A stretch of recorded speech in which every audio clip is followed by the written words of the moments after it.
જય જોહાર, જય જોહાર. તો બાબા આદરણીય આપણા સૌથી સિનિયર મોસ્ટ જનરલ સેક્રેટરી, રાષ્ટ્રીય નેતા, સાંસદ, પૂર્વ કેન્દ્રીય મંત્રી, આપણા પ્રભારી મુકુલ વાસનિકજી, ભાજપ વાળાએ શું કર્યું? આદિવાસી વિસ્તારના માટેના પૈસા ક્યાં વપરાવા જોઈએ? કે છોટાઉદેપુરમાં વપરાવા જોઈએ, પાવી જેતપુરમાં વપરાવા જોઈએ, ગરીબ જરૂરિયાતમંદ માટે વપરાવા જોઈએ. આ ભાજપ વાળાએ શું કર્યું? નકલી ઓફિસો ચાલુ કરી.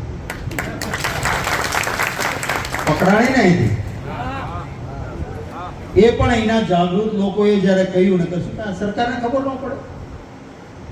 નકલી ઓફિસ ચાલે, કરોડો રૂપિયા ખવાઈ જાય અને સરકારને ખબર ન પડે. પણ આ બધું એમના આશીર્વાદથી ચાલતું હતું. એમાંય હપ્તા લેતા હતા, એટલે આ ચાલતું. આપણા હિસ્સાનું કોઈ ખાઈ ગયો હોય તો એનો બદલો લેવો પડે જ નહીં. તો બદલો લેવાનો દિવસ 7 તારીખે છે. પંજાના નિશાન ઉપર મત આપો.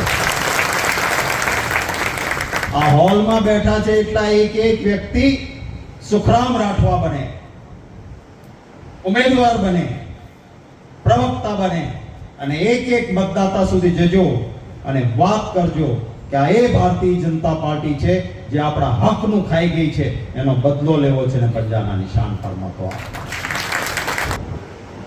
રામના નામે મત લ્યો છો તો ભગવાન રામને યાદ તો કરો છો, પણ એનો ઇતિહાસ નહીં યાદ કરો.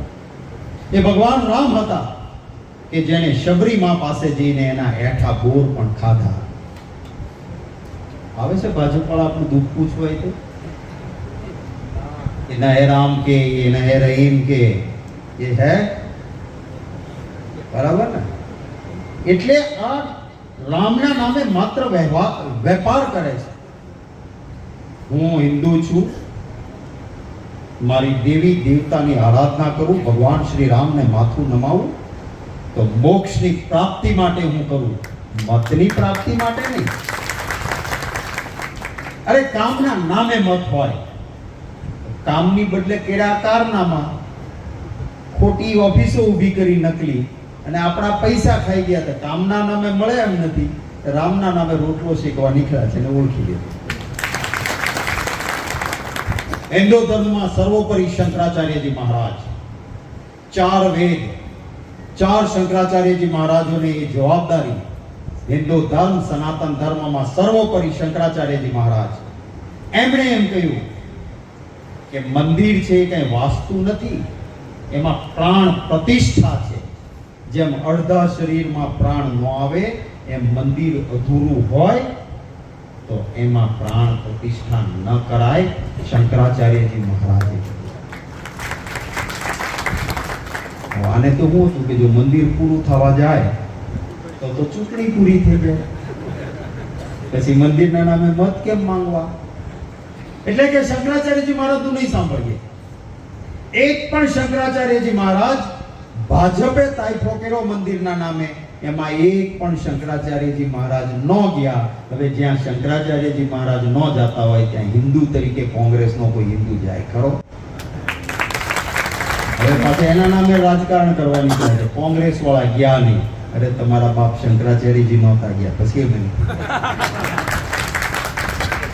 આ લોકોને સમજવા જોઈએ. શંકરાચાર્યજી મહારાજે કહ્યું કે કામ અધૂરું છે, રામલલ્લાની પ્રતિષ્ઠા કરો અને પછી ઘુમ્મટનું અને કળશનું કામ કરવા માટે મજૂર ઉપર ચડશે તો એના ચરણ, એના પગ એ રામલલ્લાની મૂર્તિની ઉપર આવે. આ પાપમાં પડાય માટે હમણાં ના કરો. આ શંકરાચાર્યજી મહારાજ તો એનું ન સાંભળ્યું. આ વાત કરશો તમે લોકોની વચ્ચે? પાકું સમજાણું? બરાબર? મારા પ્રવક્તા તમે? પાકું? આ વાત કરજો, લોકોની વચ્ચે જઈને કરજો. અહંકાર આવી ગયો છે, અહંકાર છે. અને અહંકાર તો જેની સોનાની નગરી હતી ને એનોય નથી ટેક્યો. હો ટેક્યો તો રાવણનો તે. નહીતર એની પાસે શું નહોતું? શસ્ત્ર, શાસ્ત્ર, સત્તા, સંપત્તિ. બધું જ હતું, પણ અહંકાર આવ્યો, ધૂળ ભેગો થઈ ગયો. ભાજપને પણ અહંકાર આવ્યો છે. આપણા ખાતા બંધ કરી દીધા. 11 એકાઉન્ટ હતા બેંકમાં કોંગ્રેસના. આપણને લોકોએ આપેલો ફાળો હતો, આપણા પૈસા પડ્યા હતા.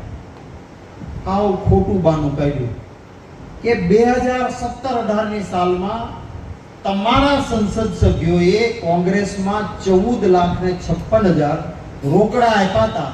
એ તમારો ગુનો છે. એટલે આપણા ખાતામાં પૈસા હતા એ બધા ખાલસા કરી દીધા. 11 બેંકના ખાતા સીલ કરી દીધા. ભાજપની થ્રુ કોંગ્રેસ પાસે પૈસા નહીં હોય, અને અમારી પાસે ભાજપ પાસે તો ખબર છે પણ કેટલા પૈસા છે એની પાસે? 82 અબજ 52 કરોડ રૂપિયા. અને આ કેમેરાની આંખ સાથે જાહેરમાં કહું છું, ચેલેન્જ કરે ભલું તો જો સુપ્રીમ કોર્ટનું કે એને ઓલા છુપા ઇલેક્ટોરલ બોન્ડ હાલતા હતા ને જાહેર કરાવ્યા એટલે ખબર પડી. 82 અબજ 52 કરોડ અને સામે બેંકના એકાઉન્ટ બંધ. પણ મારે કહેવું છે કે પૈસાની તાકાત સામે પ્રજાના પ્રેમની તાકાતનો વિજય છે. સુખરામભાઈ પાસે રૂપિયા નહીં હોય ને તો મારો કાર્યકર ખાલી ખીસે હશે તો પણ દિલથી કામ કરશે. એ ભાજપનો દારૂ કે ચવાણું નહીં ચાલે. કમળ જાશે કીચડમાં, પંજાની થશે વિજયની જય. અહંકાર કેવો છે ને ખ્યાલ છે? આપણા દેશમાં જે કોઈ શાસકો રહ્યા, રાજા મહારાજા રહ્યા, એમાં રાજપૂતો જ રહ્યા એવું નહીં. બહુમતી હતા, રાજપૂતો પણ હતા. એમાં ઓબીસીમાં આવતા સમાજના ઘણા બધા ભાઈઓ, કારડિયા સમાજના ભાઈઓ હતા, નાડોદા સમાજના ભાઈઓ હતા, બ્રાહ્મણોના રાજા રજવાડા હતા, અરે ભીલ રાજાઓ હતા, આદિવાસી રાજાઓ હતા ને.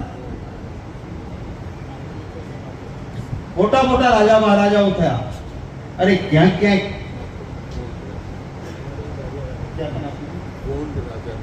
કોણ રાજા નાગપુર में તો બ્રાહ્મણો પણ રાજા મહારાજા હતા. અરે પાટીદારોને પણ પટ્ટા આપવામાં આવતા હતા ને એ ત્યાંના રાજા હતા એટલે પાટીદાર કહેવાયા. એ પણ રાજા મહારાજા. અને કોઈ પણ રાજા મહારાજા હોય એમણે માતૃભૂમિ માટે લડાઈઓ કરી, ગાયો માટે લડાઈઓ કરી, મા દીકરીઓના રક્ષણ માટે કરી, એના ગામે ગામ પાળ્યા છે. આપણે એના હજી પણ પૂજન કરીએ છીએ. ભાજપનો એક ઉમેદવાર એમ કહે કે આ રાજા મહારાજાઓ એની બહેનો દીકરીઓ અંગ્રેજોને આપી હતી. બન્યું છે આવું? કેમ એક પણ વ્યક્તિ આ નથી કહ્યું. અને આટલો અહંકાર કર્યા પછી માફી માંગવાની વાત આવી તો કે હું ક્યારેય માફી માંગતો નથી, મારા પક્ષને નુકસાન થતું હોય તો માફ કરે એટલે માફી માંગે. આ કઈ માફી કહેવાય? અને ત્યાં જઈને દલિત સમાજનું અપમાન કર્યું કે હું ઓલા દલિતોના કાર્યક્રમમાં ગયો તો નકામો હતો ને કોઈ કામનો નહોતો ને એમ કરીને દલિત સમાજ નકામો નહીં. આ કહેવાનો અધિકાર છે? બનાસકાંઠામાં ચૂંટણી હતી, માલધારીઓનું જોઈને આ માણસે અપમાન કર્યું.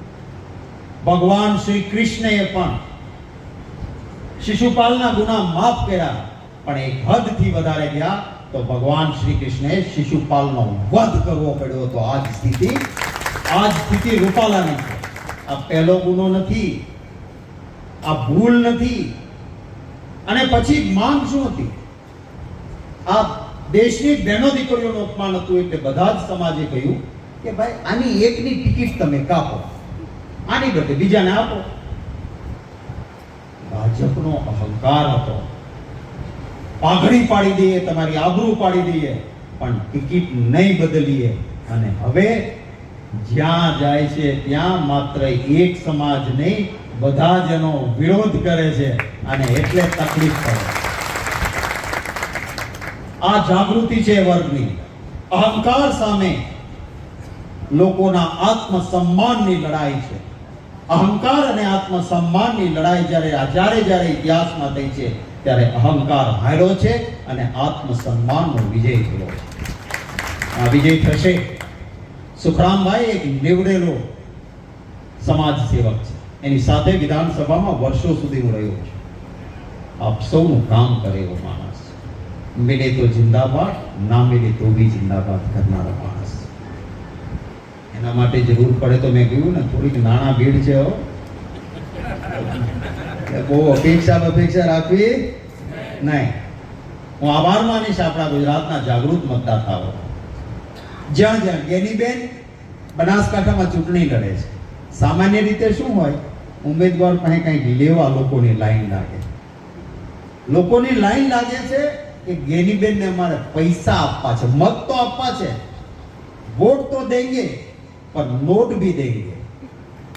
વોટ પણ આપીશું ને નોટ પણ આપીશું. આપણે સુખરામનું આ કરવું છે.